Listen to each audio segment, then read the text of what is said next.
Well, welcome to this week's Cattle Call. I'm Susan Littlefield here on the Rural Radio Network. And we did take a week off because I was traveling, Brad was traveling, but we're back at it again. And it's an interesting week once again, seeing some decent numbers when it comes to some cash movement. But is the market out there really trying to find some good news? And as one listener viewer brought to me, why are we not seeing the cattle take advantage of these drops we've seen in the last week or so in this grain market? We're going to find out all those details and more today with Brad Kooima. Brad joins us with Kooima and Varlick out of Sioux Center, Iowa. So let's kind of start right there. Looking at what you've seen in this market, we're into a roll. You've had some decent sales out of Nebraska, but it just seems like we're hanging in limbo. Yeah, that's how it feels to me. Thanks for having me on. Of course, again, Susan, I appreciate it. It's always fun. And it was fun to be gone too. Went out to Wyoming to watch some calves load. I haven't done that ever, and it was very enjoyable for my wife and I both. Today's day 3 of the roll, so you look at it, and most of the market you could say, okay, 20 to 50 lower, except December sticks out like a sore thumb, down to $1.47. And I guess, a lot of that due to a fund roll, which, our market continues to seem like it's smaller and smaller in terms of participants. So when the funds come in after it and sell it, maybe it sticks out more than it used to. I'm disappointed in that. I thought that the December cattle were really underperforming today. Monday was a really, really nice day. It was up about this much compared to not up much at all in the back month. So I suppose if you look at the whole weekend balance so far, I guess maybe you shouldn't be too alarmed. The December cattle, I feel like a broken record. We've talked about this for maybe going on a year or more now, of why does the market not dare to trade like a futures market? And what I'm referring to is if you pulled out your basis book and you'd say, well, typically if cash is X in the second week of November, then typically December cattle would be what? It'd be about $3 over. That's what it would be, 3 to 4 over cash. So I was bid 153 today. And if that's the market, which is steady, then the December cattle should be at 156. So, once again, it's a recruiting of a long speculator, which this market seems to be struggling with.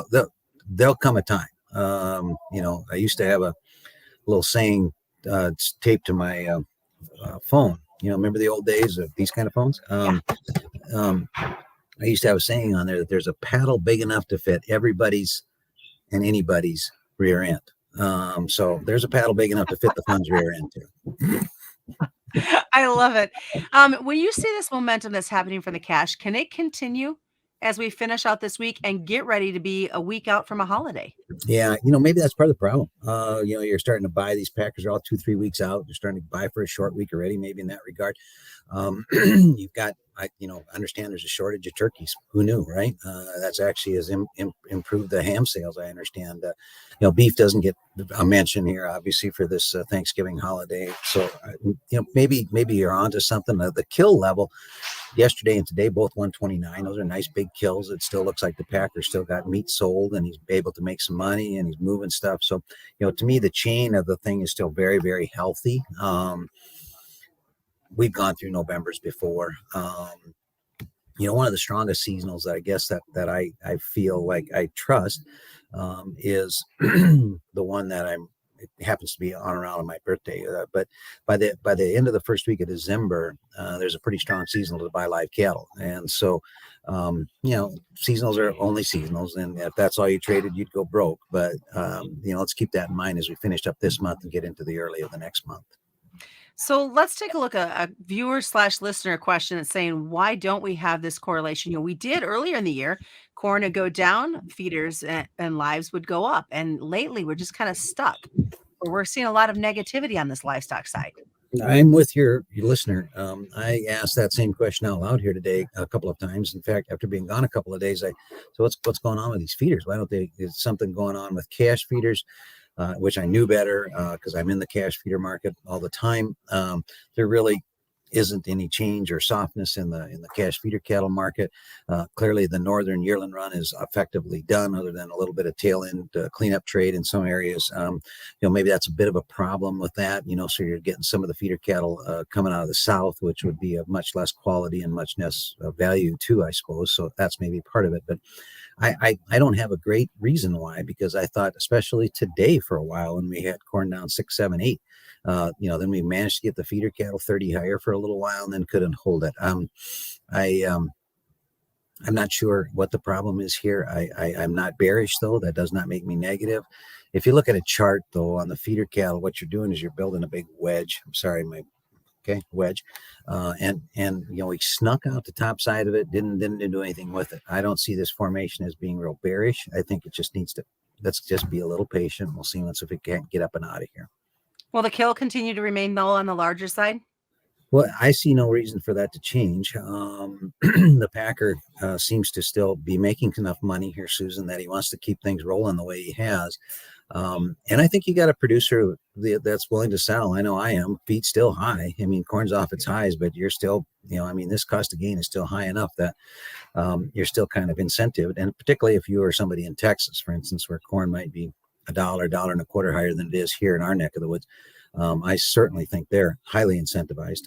Maybe this little shift in the weather might give us a little bit more of a, these cattle have got bloom now. I mean, they have not had a wet back. They have not, my dad used to say they grow 4 pounds a day and 2 pounds at night. Ha ha, right? But I mean, the conditions here have been really ideal. Moderate temperature, low humidity, but it feels like the weather's a little different, at least around here today. So maybe that's signaling a change. Well, I know change is coming, but who would ever think that midweek we'd be talking 70+ degree weather in Nebraska and Iowa? Crazy. I was in Wyoming out there and rode out there on a blizzard last week and rode out of it Monday in another blizzard. And, just an aside, that part of Wyoming, Western Wyoming, I talked to the brand inspector there and I said, how's the moisture? Because she was saying that there was people still making hay yet last week. They picked up a ton of moisture in that part of Wyoming, late summer and early fall, to the point where I think the idea of heifer retention is on everybody's mind there. So just a little tidbit that's only one part of the cattle belt, but that's an area that might see some expansion.